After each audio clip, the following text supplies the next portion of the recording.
Ako si Marta, usa ka batang biba, buutan matinahuron og aktibo pa.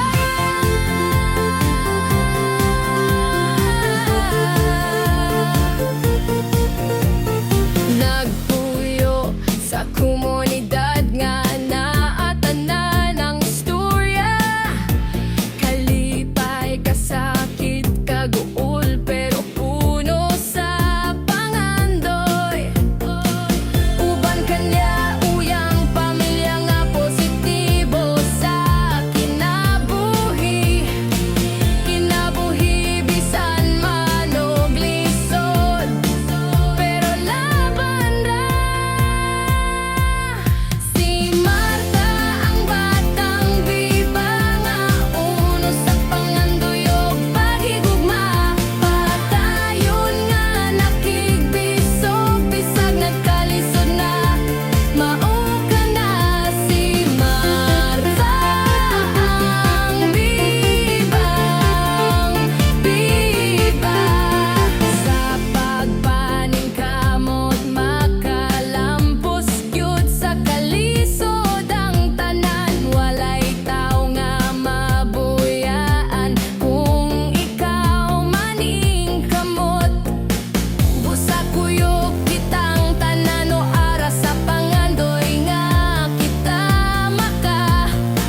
Balayog maanindot ug makabaton o kinabuhing hapsay.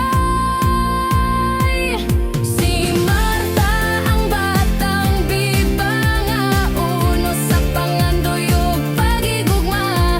Padayon nga nakigbisog bisag nagkalisod na.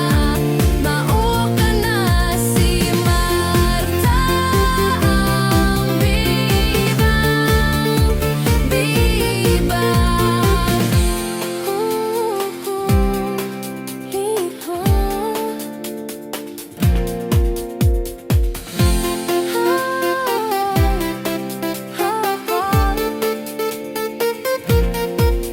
Si Marta ang batang biba nga uno sa pangandoy ug paghigugma. Padayon nga nakigbisog bisag nagkalisod na. Mao ka na si Marta ang batang biba nga uno sa pangandoy ug paghigugma. Padayon nga nakigbisog bisag nagkalisod na. Mao ka na si Marta ang bibang biba.